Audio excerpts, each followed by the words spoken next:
Hello दोस्तों, स्वागत है आपका हमारे साथ हमारी नई सीरीज जिसमें मैं लेकर आया हूं आपके लिए राज्य व्यवस्था से जुड़े 500 वन लाइनर प्रश्न। आज हम बात करेंगे पार्ट 2 की।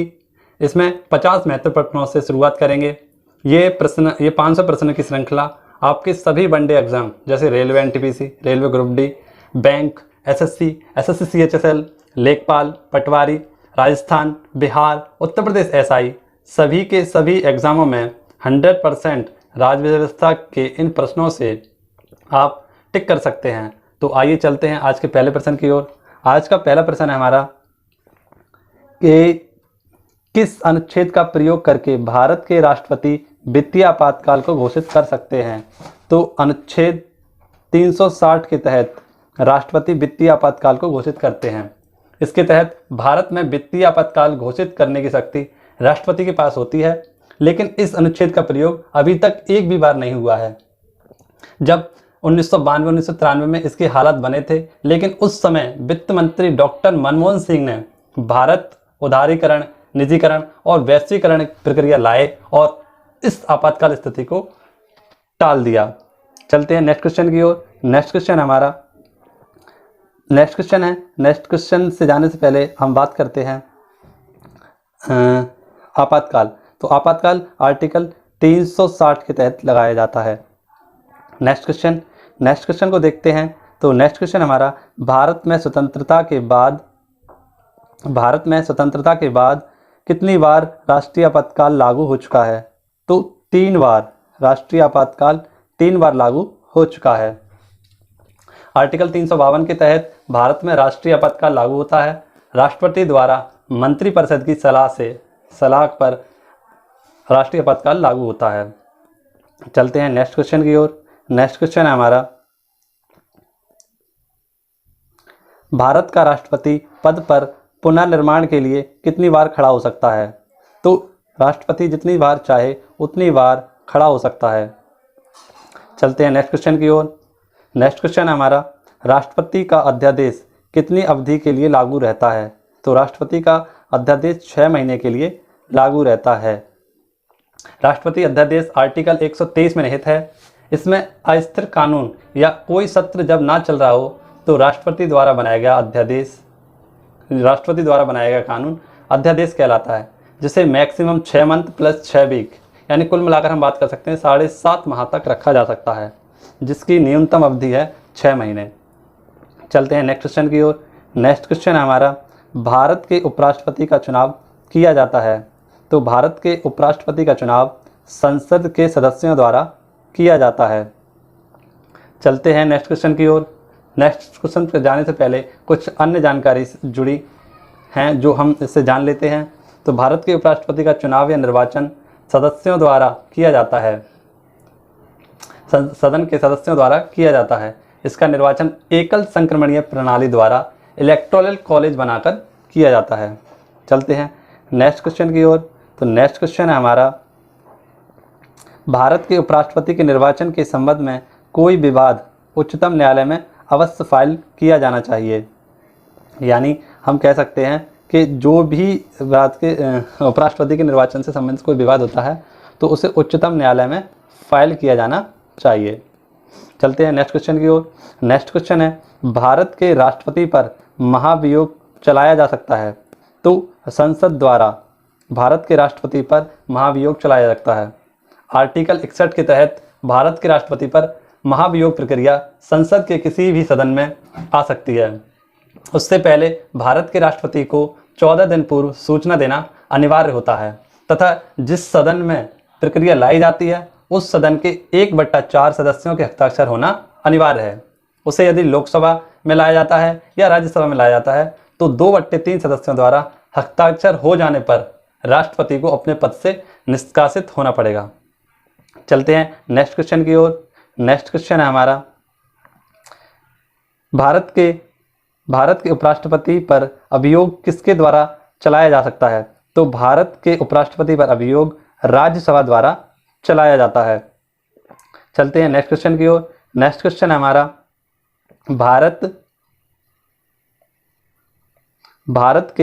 भारत सरकार की संसदीय प्रणाली कहाँ से ली गई है। तो भारत सरकार की संसदीय प्रणाली ब्रिटेन संविधान द्वारा ली गई है।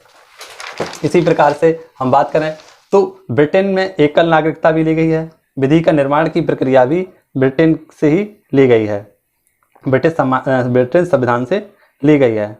चलते हैं नेक्स्ट क्वेश्चन की ओर। नेक्स्ट क्वेश्चन हमारा क्वेश्चन नंबर 10। इसमें हम बात करें तो भारतीय संसद के अपर हाउस को किस नाम से जाना जाता है? तो भारतीय संविधान के अपर हाउस को राज्यसभा के नाम से जाना जाता है, जबकि लोकसभा को लोअर हाउस के नाम से जाना जाता है। इन्हें उच्च सदन तथा निम्न सदन के नाम से भी जाना जाता है। चलते हैं नेक्स्ट क्वेश्चन की ओर। नेक्स्ट क्वेश्चन है हमारा, राज्यसभा सदस्य के लिए न्यूनतम आयु कितनी होनी चाहिए? तो राज्यसभा सदस्य होने के लिए न्यूनतम आयु 30 वर्ष होनी चाहिए। चलते हैं नेक्स्ट क्वेश्चन की ओर। नेक्स्ट क्वेश्चन हमारा, राज्यसभा और लोकसभा के संयुक्त सत्र की अध्यक्षता कौन करता है? तो जब लोकसभा और राज्यसभा का संयुक्त सत्र चलता है तो आर्टिकल 108 के तहत लोकसभा स्पीकर के द्वारा संयुक्त सत्र की अध्यक्षता की जाती है। चलते हैं नेक्स्ट क्वेश्चन की ओर। नेक्स्ट क्वेश्चन है हमारा, नेक्स्ट क्वेश्चन है, भारत के नियंत्रक और महालेखा परीक्षक की रिपोर्ट की समीक्षा करने वाली संसदीय समिति होती है, तो उसे कहते हैं लोक लेखा समिति। यानी इसमें सदस्यों की संख्या 22 होती है और जिसमें 15 सदस्य लोकसभा से तथा 7 सदस्य राज्यसभा से होते हैं। लोकसभा लोक लेखा समिति का अध्यक्ष विपक्षी दल का नेता होता है। चलते हैं नेक्स्ट क्वेश्चन की ओर। नेक्स्ट क्वेश्चन है हमारा, भारतीय संसद में लोक लेखा समिति का अध्यक्ष होता है। तो जैसा कि मैंने अभी आपको बताया था, विपक्षी दल का नेता लोक लेखा समिति का अध्यक्ष होता है। चलते हैं नेक्स्ट क्वेश्चन की ओर। राज्यसभा सदस्यों का सेवा काल कितना होता है? तो राज्यसभा के सदस्यों का सेवा काल या हम कहें कार्यकाल तो वो होता है 6 वर्ष। 6 वर्ष के बाद 2/3 से सदस्यों को सेवानिवृत्त कर दिया जाता है। चलते हैं नेक्स्ट क्वेश्चन की ओर। नेक्स्ट क्वेश्चन हमारा, नागरिकता प्राप्त करने के लिए शर्त निर्धारित करने वाला सक्षम निकाय कौन सा है? तो नागरिकता प्राप्त करने के लिए शर्त निर्धारित करने वाला निकाय है संसद। चलते हैं नेक्स्ट क्वेश्चन की ओर। नेक्स्ट क्वेश्चन है हमारा, अखिल भारतीय सेवाओं का सर्जन की शक्ति किसके पास होती है? तो वो भी संसद के ही पास होती है। चलते हैं नेक्स्ट क्वेश्चन की ओर। मंत्रिमंडल समूह रूप में उत्तरदायी है, तो मंत्रिमंडल समूह रूप में उत्तरदायी है लोकसभा के प्रति। चलते हैं नेक्स्ट क्वेश्चन की ओर। नेक्स्ट क्वेश्चन है हमारा, नेक्स्ट क्वेश्चन है, भारतीय संसद में कितने सदन होते हैं? तो भारतीय संसद में 2 सदन होते हैं, जिसमें लोकसभा राज्यसभा भी होती है। लोकसभा और राज्यसभा अनुच्छेद 79 के तहत भारत में संसद को स्थापित किया गया है, जिसमें मुख्यतः 3 अंग होते हैं, लोकसभा, राज्यसभा तथा राष्ट्रपति। राष्ट्रपति संसद का अभिन्न अंग होता है ना। लोकसभा को निम्न सदन और राज्यसभा को उच्च सदन कहते हैं। चलते हैं नेक्स्ट क्वेश्चन की ओर। नेक्स्ट क्वेश्चन है हमारा, कहाँ कानून बनाने का प्रस्ताव पेश किया जा सकता है? तो लोकसभा में कानून बनाने का प्रस्ताव पेश किया जा सकता है। संसदीय शब्दावली में समापन से क्या आशय है? तो संसदीय शब्दावली में समापन से अर्थ होता है संसद के सत्र का अंत। संसद के सत्र का अंत आप लोगों को कमेंट बॉक्स में बताना है कि किसके द्वारा किया जाता है। चलते हैं नेक्स्ट क्वेश्चन की ओर। नेक्स्ट क्वेश्चन है 22। लोकसभा में किसी विधेयक को धन विधेयक के रूप में कौन प्रमाणित करता है? तो अध्यक्ष के द्वारा, यानी लोकसभा अध्यक्ष के द्वारा यह प्रमाणित किया जाता है कि कोई भी विधेयक धन विधेयक है या वित्त विधेयक है, तो वो अध्यक्ष के द्वारा बताया जाता है। चलते हैं नेक्स्ट क्वेश्चन की ओर। तो नेक्स्ट क्वेश्चन है हमारा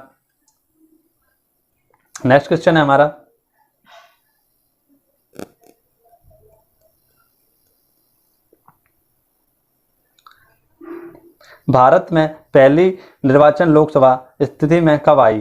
तो भारत में पहली निर्वाचित लोकसभा अप्रैल 1952 में आई थी।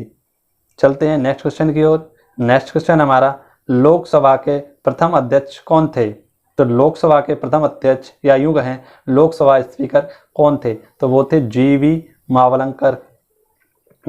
मावलंकर, गणेश वासुदेव मालवंकर। चलते हैं नेक्स्ट क्वेश्चन की ओर। नेक्स्ट क्वेश्चन की ओर जाने से पहले आप लोगों को कमेंट बॉक्स में बताना होगा कि वर्तमान लोकसभा स्पीकर कौन है और यह कौन सी लोकसभा है। चलते हैं नेक्स्ट क्वेश्चन की ओर। नेक्स्ट क्वेश्चन है हमारा, नेक्स्ट क्वेश्चन है भारतीय संविधान के अनुसार संसद के दोनों सदनों का अधिवेशन एक वर्ष में कितनी बार बुलाया जाना जरूरी है? तो संसद के अनुसार अधिवेशन कम से कम 2 बार बुलाया जाना जरूरी है, यानी 2 बार बुलाया, वैसे मिनिमम मैक्सिमम 3 बार बुलाया जा सकता है, लेकिन मिनिमम 2 बार बुलाया जाना आवश्यक है।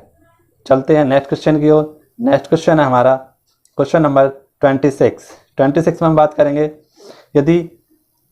यदि संसद किसी विशिष्ट उद्देश्य के लिए कोई समिति नियुक्त करे तो उसे कहते हैं तदर्थ समिति। चलते हैं नेक्स्ट क्वेश्चन की ओर। नेक्स्ट 27, एक वर्ष तक राजस्व एकत्रित करने का प्रस्ताव सरकार के किस प्रयोग द्वारा पारित करती है? तो वित्त विधेयक द्वारा 1 वर्ष तक का राजस्व एकत्रित करने का प्रस्ताव सरकार द्वारा किया जाता है। चलते हैं नेक्स्ट क्वेश्चन की ओर। नेक्स्ट क्वेश्चन है हमारा क्वेश्चन नंबर 28 में बात करें तो भारत के संविधान की कौन सी अनुसूची राज्यसभा में सीटों के बंटवारों का निर्धारण करती है? तो अनुसूची 4 राज्यसभा में सीटों के बंटवारों के लिए राज्यसभा में सीटों के बंटवारों का आवंटन करती है। चलते हैं, जो कि 2026 तक इसमें कोई बदलाव नहीं किया जाएगा। चलते हैं नेक्स्ट क्वेश्चन की ओर। नेक्स्ट क्वेश्चन है हमारा, राष्ट्रपति द्वारा राज्यसभा में कितने सदस्यों का नामांकन किया जाता है? राष्ट्रपति द्वारा राज्यसभा में कितने सदस्यों का नामांकन नियम किस देश से संविधान से लिया गया है? तो राज्यसभा में सदस्यों के नामांकन की प्रक्रिया आयरलैंड से ली गई है। चलते हैं नेक्स्ट क्वेश्चन की ओर। नेक्स्ट क्वेश्चन है हमारा, इससे पहले हमारा क्वेश्चन पीछे रह गया है, इसको भी जान लेते हैं। तो वो रह गया है, राज्यसभा का सभापति कौन होता है? तो राज्यसभा का सभापति होता है भारत के उपराष्ट्रपति, यानी सभापति भी कह सकते हैं और उसे हम पदेन अध्यक्ष भी कह सकते हैं। तो वो दोनों के दोनों कौन होते हैं? दोनों अलग अलग नामों से जाने जाते हैं, जो भारत के उपराष्ट्रपति होते हैं। चलते हैं नेक्स्ट क्वेश्चन की ओर। लोकसभा का कार्यकाल कितनी बार 6 वर्ष तक बढ़ाया गया है? तो 1 बार मात्र लोकसभा का कार्यकाल 6 वर्ष किया गया है। चलते हैं नेक्स्ट क्वेश्चन की ओर। नेक्स्ट क्वेश्चन है हमारा, नेक्स्ट क्वेश्चन है लोकसभा के निर्वाचित सदस्यों की संख्या अधिकतम हो सकती है? तो अधिकतम हो सकती है 552, लेकिन अभी है 550, है तो 545, लेकिन 550 मौजूदा स्थिति है। चलते हैं नेक्स्ट क्वेश्चन की ओर। नेक्स्ट क्वेश्चन है हमारा, भारतीय संसद का जनता द्वारा निर्वाचित सदस्य कौन सा होता है? निर्वाचित सदन, यहाँ सदस्य नहीं होगा, यहाँ सदन है, तो वो है लोकसभा सदन। चलते हैं नेक्स्ट क्वेश्चन की ओर। नेक्स्ट क्वेश्चन हमारा, संसद सदस्य संसद में अपनी सदस्य गवा देगा यदि वह सत्र में निरंतर अनुपस्थित रहे। तो यदि सदस्य अपनी सदस्यता तब गवा देगा जब वह लगातार 60 दिन तक सदन में मौजूद ना हो। चलते हैं नेक्स्ट क्वेश्चन की ओर। तो नेक्स्ट क्वेश्चन है हमारा क्वेश्चन नंबर 35, जिसमें हम बात करते हैं राष्ट्रीय कोष का अभिरक्षक कौन सा अंग है? तो राष्ट्रीय कोष का अभिरक्षक अंग है विधानमंडल। चलते हैं नेक्स्ट क्वेश्चन की ओर। नेक्स्ट क्वेश्चन हमारा, पहले अविश्वास प्रस्ताव और दूसरे अविश्वास प्रस्ताव के बीच कितना अंतर होना चाहिए? तो पहले और दूसरे अविश्वास प्रस्ताव के बीच में 6 माह का अंतर होना चाहिए। चलते हैं नेक्स्ट क्वेश्चन की ओर। लोकसभा आयोजित करने के लिए अपेक्षित गणपूर्ति होनी है, यानी जो गणपूर्ति होती है वो होनी चाहिए 1/10। चलते हैं नेक्स्ट क्वेश्चन की ओर। किसने कहा था संसदीय लोकतंत्र का अर्थ एक व्यक्ति और एक मत? तो डॉक्टर भीमराव अम्बेडकर द्वारा यह कहा गया था कि संसदीय लोकतंत्र का अर्थ है एक व्यक्ति एक मत। चलते हैं नेक्स्ट क्वेश्चन की ओर। नेक्स्ट क्वेश्चन है हमारा, मंत्रिपरिषद की बैठकों की अध्यक्षता कौन करता है? तो मंत्रिपरिषदों की सभी बैठकों की अध्यक्षता प्रधानमंत्री द्वारा की जाती है। चलते हैं नेक्स्ट क्वेश्चन की ओर। नेक्स्ट क्वेश्चन हमारा, योजना आयोग का अध्यक्ष कौन होता है? योजना आयोग का अध्यक्ष होता है प्रधानमंत्री। योजना आयोग का नाम ही बदलकर नीति आयोग रख दिया गया है, जिसके अध्यक्ष होते हैं प्रधानमंत्री। चलते हैं नेक्स्ट क्वेश्चन की ओर। नेक्स्ट क्वेश्चन है हमारा, संसदीय प्रकार की सरकार में वह बराबर बालों में नेता होता है, वह कौन है? तो वह प्रधानमंत्री। चलते हैं नेक्स्ट क्वेश्चन की ओर। मंत्रिमंडल के तानाशाही का विचार किसकी देन है? तो मंत्रिमंडल के तानाशाही का विचार देने की देन है म्यूर की। चलते हैं नेक्स्ट क्वेश्चन की ओर। नेक्स्ट क्वेश्चन है हमारा, भारत के प्रधानमंत्री कब तक अपने पद पर बना रहता है? जब तक उसे प्राप्त होता है लोकसभा का विश्वास, यानी लोकसभा के विश्वास तक भारत का प्रधानमंत्री अपने पद पर आसीन रहता है। चलते हैं नेक्स्ट क्वेश्चन की ओर। नेक्स्ट क्वेश्चन है हमारा, सरकारिया आयोग का गठन किस विषय पर रिपोर्ट देने के लिए किया गया था? तो सरकारिया आयोग का गठन केंद्र और राज्य के संबंधों के लिए गठित किया गया था, जो कि अपनी रिपोर्ट में केंद्र और राज्यों से संबंधित सभी संबंधों के बारे में रिपोर्ट देता है। चलते हैं नेक्स्ट क्वेश्चन की ओर। नेक्स्ट क्वेश्चन है क्वेश्चन नंबर 45। इसमें हम बात करते हैं कि भारत का प्रधानमंत्री यानी भारत के प्रधानमंत्री की निर्वाचन प्रक्रिया क्या कहलाती है? तो उसे कहते हैं नियुक्ति के द्वारा भारत के प्रधानमंत्री की प्रक्रिया की जाती है। Article 74 to given advice to the President of India there will be council of ministers of union, यानी हम कह सकते हैं कि राष्ट्रपति को सलाह देने के लिए आर्टिकल 74 के तहत एक मंत्रिपरिषद होगा और उस मंत्रिपरिषद का अध्यक्ष होगा भारत का प्रधानमंत्री।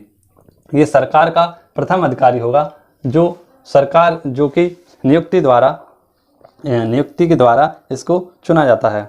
चलते हैं नेक्स्ट क्वेश्चन की ओर। नेक्स्ट क्वेश्चन है हमारा, भारत के प्रथम उप प्रधानमंत्री कौन थे? तो भारत के प्रथम उप प्रधानमंत्री थे सरदार वल्लभ भाई पटेल, जिन्हें Bismarck of India, iron man of India कहा जाता है। चलते हैं नेक्स्ट क्वेश्चन की ओर। किसी उच्च न्यायालय के न्यायाधीशों की पेंशन प्रभावित की जाती है? तो किसी भी उच्च न्यायालय के न्यायाधीशों की पेंशन को भारत की संचित निधि के द्वारा प्रवाहित किया जाता है। चलते हैं नेक्स्ट क्वेश्चन की ओर। तो नेक्स्ट क्वेश्चन है हमारा, राष्ट्रीय एकता परिषद का अध्यक्ष कौन होता है? तो ये काफ़ी मोस्ट इंपोर्टेंट क्वेश्चन है। राष्ट्रीय एकता परिषद का अध्यक्ष होता है प्रधानमंत्री। दोस्तों, आपको ये हमारी सीरीज पसंद आ रही होगी तो वीडियो को लाइक करें, सब्सक्राइब करें। चलते हैं नेक्स्ट क्वेश्चन की ओर। नेक्स्ट क्वेश्चन है